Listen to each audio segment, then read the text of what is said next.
Alright, so what we're going to be doing now is finding the area of a region between two curves using integrals. So if you're trying to find the region bounded by the graphs of x squared plus 2 and negative x, usually they're going to give you coordinates like x equals 0 and x equals 1, just so it's not an entire graph, especially here where they're never going to intersect. So what I did was I already drew the graph, and then, because that actually gives you a window so you know exactly what you're trying to find. The first thing you're going to do is you're going to find the area of the integral from the point that they give you, so from 0 to 1, of x squared plus 2 minus negative x. Now when you're doing area equations like these, it's always going to be the top curve minus the bottom curve. And it doesn't necessarily have to be a curve, it could be a straight line like negative x, but it's just going to be the line that goes up higher, like the parabola is up higher, so that's what goes first, before the negative x. So your next step is just going to be to simplify. So you're going to have 0 to 1, and then you're going to have x squared plus x, because a negative and a negative makes a positive, and plus 2.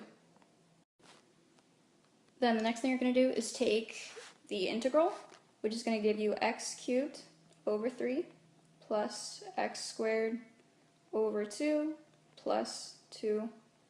And then the next thing you're going to do is solve it finally, which is going to be f of b minus f of a, with 1 being b and 0 being a, because you're going right to left, like with everything.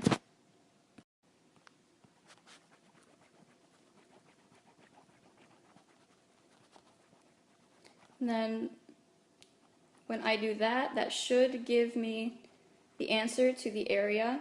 It's not in any special units, it's just going to be the area itself. So f of b minus f of a.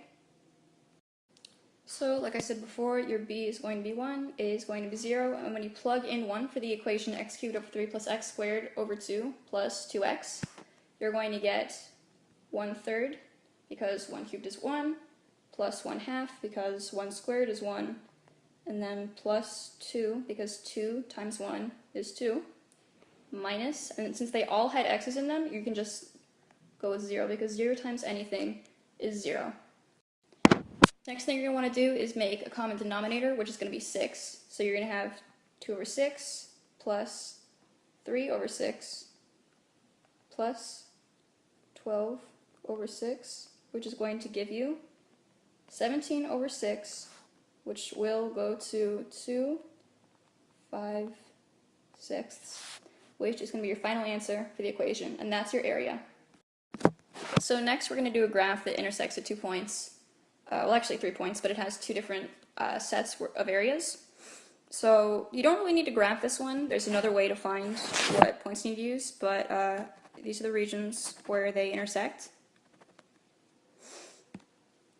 But, you know, the graph, if you feel like it's a waste of time for you, or you have a graphing calculator, then it's really not necessary. But another way to find it is just to combine the 2 lines that you have, which would just give you 3x cubed minus 2x squared minus 12x.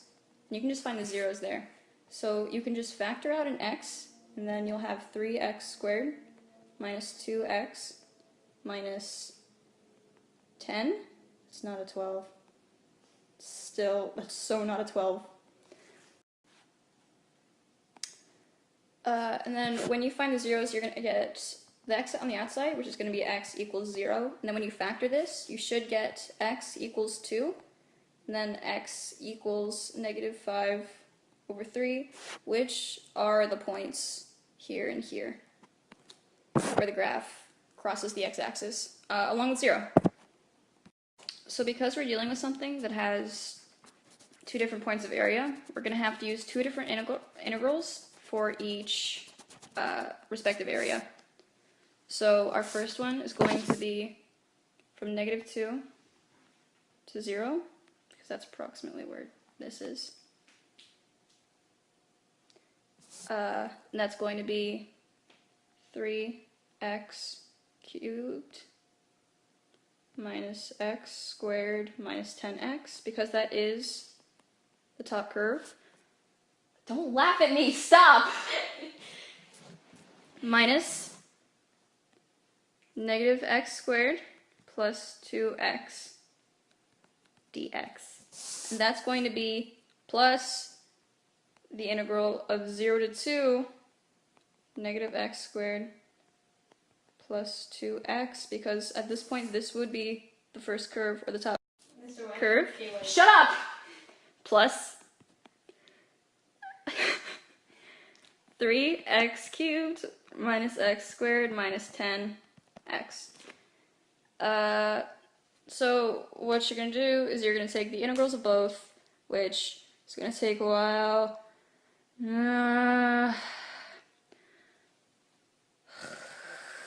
Okay, so the first one is going to end up being 3x cubed minus 12x, which is going to be 3x to the fourth over 4 minus 12x over 2.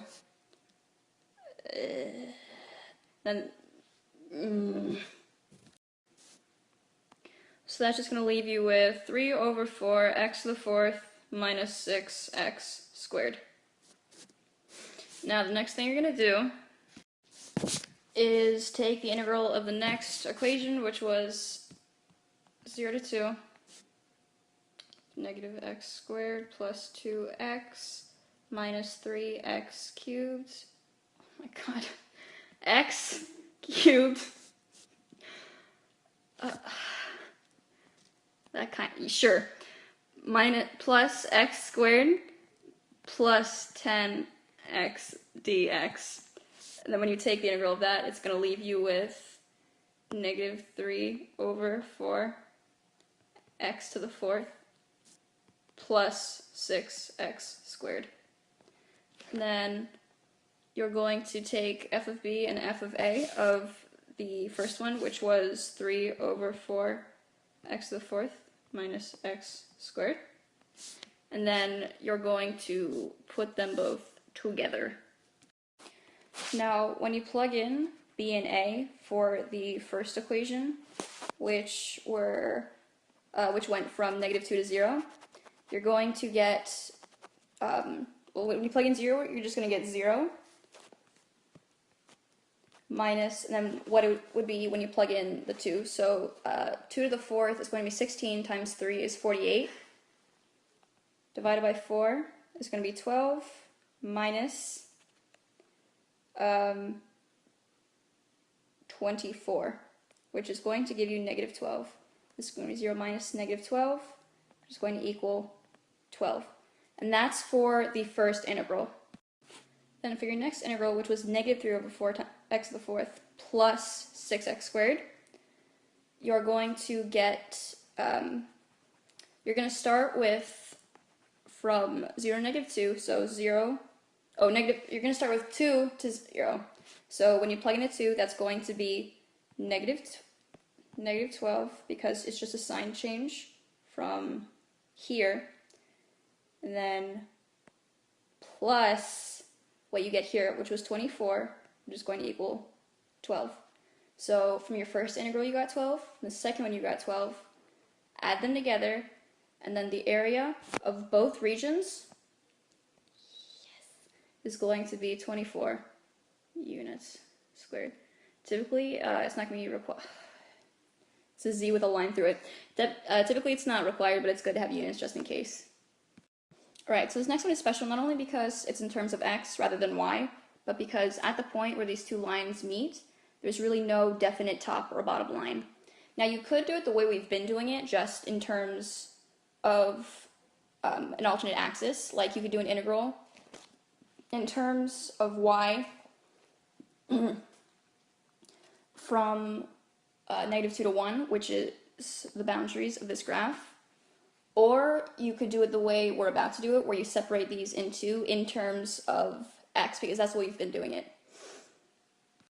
Now, once you put it into regular y equals mx plus b form, you're going to have the integral from -1 to 2, because we are starting with this area first, of x minus 1, which is clearly the top curve here, minus negative rad 3 minus x dx, plus the integral of 2 to 3, rad 3 minus x minus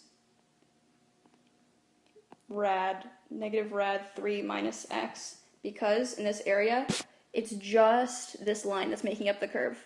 This doesn't matter because it's not, you wouldn't do this part because that's not part of the overall area, which is here. Now, when you're done taking the integrals of these, you're going to get 9 over 2. Because that's what you get once plugging them in, which if you solve the other way, just using y here instead of x, just like using the equation that you're given, you're going to get 9 over 2 as well. Whatever makes more sense to you, you should use, because that's what's going to help you do well in the class. It doesn't really matter what you think looks more calculusly acceptable. Thank you. Thank you for your approval. I appreciate it. It means a lot to me. Because what matters is that you're doing well. Yes, and that's the answer, 9 over 2. This next part here is definitely the easiest. All you're going to be doing is finding the area under the graph, but from a certain point that they give you. So the first thing you're going to do is take the integral here, and when you solve for it, it's going to be 1 over 6 x cubed plus 2x. Now, it's actually going to give you t, but you just plug in x because that's what this is in terms of. So when this is 0, it's just a straight line down. There's really nothing there, so obviously your area is going to equal 0. Then when you have f of 4, you're just going to plug in 1 over 6, 4 cubed plus 2 times 4. It's going to give you 1 over 6 times 64 plus 8. Just plug that into your regular calculator.